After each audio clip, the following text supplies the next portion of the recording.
Muy buenas, me presento, mi nombre es Emily Martínez y en esta oportunidad voy a compartir con ustedes dos temas fundamentales del área de filosofía como lo son la falsación y la deducción. Y empezaremos por definir qué es falsacionismo y no es más que una corriente epistemológica que fue fundada por el filósofo Popper. Para él, constatar una teoría es lo mismo que intentar refutarla, es decir, plantear un contraejemplo para ella, y expone dos tipos de falsacionismo, uno ingenuo y otro que es sofisticado. El ingenuo expone o define que toda teoría debe ser verificada, es decir, existe una necesidad de refutarla y que es la única manera de poder validar su confiabilidad. Eso expone el pensamiento ingenuo. Y ahora el sofisticado nos dice que no todas las teorías son ciertas o tienen verdades absolutas, sino que muchas de ellas ya nacen por naturaleza refutadas dentro de la investigación. Son los dos tipos de falsacionismo que expone este autor antes mencionado. Para ello, vamos a definir qué es deducción y es un tema bastante interesante. Y la deducción se define como ese método que permite pasar de afirmaciones de carácter general a hechos particulares. Pero también es necesario afirmar, en otras palabras, que una teoría sigue de otra. Es decir, con un ejemplo propio del tema de la deducción, es que a partir de lo que yo veo de manera general, voy a deducir en particular la situación. Eso expone el método de deducción. Pero algo muy fundamental que es preciso mencionar es que la deducción parte de una inferencia a través de un método de razonamiento. Ahora, los métodos de razonamientos son dos, uno llamado deducción y otro llamado inducción. En el de deducción, pues ya lo había explicado antes, y en el de inducción es lo contrario. A partir de lo particular, yo defino un concepto general. En este sentido, existen dos razones. Y voy a dar un ejemplo para cada una.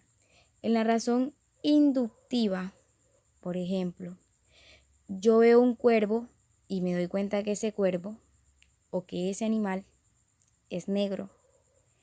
Y luego veo otro cuervo y también resulta que es negro. Ahora voy a hacer una inducción, voy a suponer a partir de lo que ya veo, voy a concluir que porque vi uno que era negro y luego vi otro que también era negro y luego vi otro que era negro, ya yo digo y yo concluyo que todos los cuervos son negros. A partir de esos dos o tres que vi, defino que todos son negros. ¿Y qué hace ahora la razón deductiva? Lo contrario. Yo sé que todos los cuervos son negros, entonces veo uno y como es un cuervo, es negro. A partir de lo general, saco una conclusión particular. Eso soportan estos métodos o estas formas de razonamientos, como ya lo había mencionado.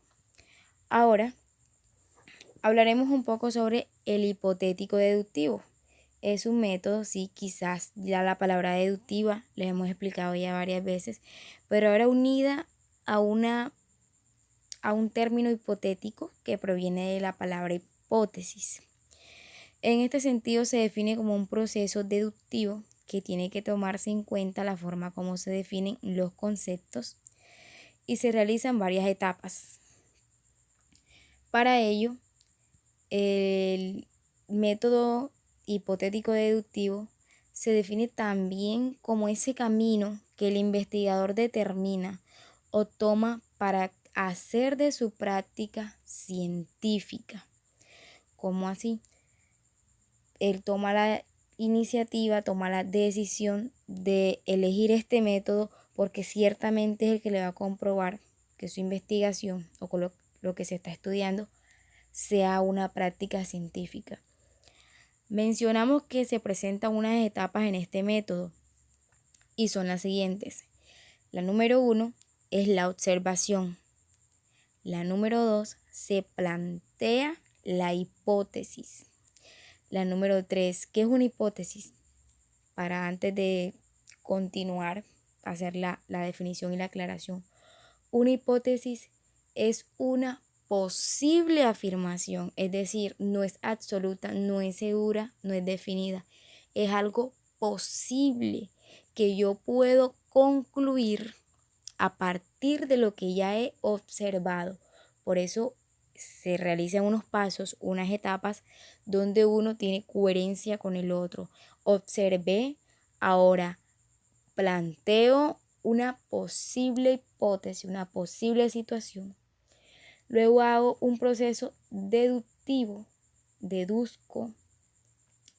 Y a partir de eso, de ese proceso que hago, voy a definir si realmente la teoría, la tesis, la investigación está verificada, compruebo que es confiable, compruebo que es viable y todo lo relacionado con la confiabilidad.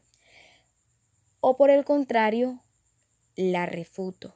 Considero que no es así esa teoría y planteo contraejemplos o contraargumentos que vayan, valga la redundancia, en contra de esa teoría o de esa investigación. Entonces, en este sentido, de esto se tratan prácticamente estos dos temas que estaban al inicio de la explicación. Eso era todo lo relacionado con el falsacionismo. Y un ejemplo muy explicado de este tema de la falsación o falsacionismo es que no porque todos los cuervos que yo he visto hasta el momento sean negros, eso no me define que todos lo sean. Por 2 o 3 que yo haya visto hasta el momento y vi que eran negros, eso no me garantiza que el resto lo sea. Eso me lo dice la falsación. Mientras que la deducción viene y me dice, a partir de lo general que veas, tú vas a deducir lo particular. Por ejemplo, la mayoría de los estudiantes de filosofía no entregaron el trabajo. Vamos a suponer que yo me di cuenta que mis compañeros con los que yo hablo, nada más con los que yo hablo, no con los que yo no tengo relación. 5 compañeros con los que yo comparto en la clase de filosofía están incumpliendo con los deberes, no están entregando las actividades. Entonces, esos 5 estudiantes vamos a suponer que es más de la mitad del salón. Entonces, por esos 5 estudiantes que yo vea que no entregan la tarea, ya yo puedo decir que el salón de la clase de filosofía, en ese salón todos los estudiantes son unos irresponsables. Eso me dice a mí el método deductivo. Pero el de falsación me dice, espérate, no porque 5 estudiantes no entreguen tareas, no porque 5 estudiantes son tus compañeros, no significa que los otros 3 o que los otros 2 de ese salón o que todo el salón sea irresponsable. Porque si está la posibilidad de que esos 2 que tú no conoces sí entreguen la tarea y sí sean responsables con sus compromisos. Ahora, antes de finalizar, me gustaría plantear un ejemplo del método último que analizamos, que era el hipotético deductivo, como para quedar más afianzadas las etapas. Y es que lo primero que hacemos es la observación. Lo vamos a relacionar con el tema de la gripa. La observación. Se observa el fenómeno que se va a estudiar. Bueno, la gripe se contagia en distinto grado entre personas cercanas. ¿Sí? Eso es lo que observamos. Elaboro una hipótesis. ¿Cuál puede ser esa? La vía de contagio es la saliva a través de la tos. El estornudo o el contacto son con objetos. Ellos son los que pueden prevenir la gripe. Ahora, hago la deducción de las consecuencias y determino que el nivel de contagio habrá de ser superior en casos de contacto de saliva. Y luego digo la refutación o la verificación pues, de esa ley, de esa teoría. Se confirma la mayor incidencia y se valida la hipótesis. Es todo el procedimiento que se lleva a cabo en el método hipotético deductivo. Muchísimas gracias, espero que haya sido pues de mayor provecho y que disfruten de esta explicación.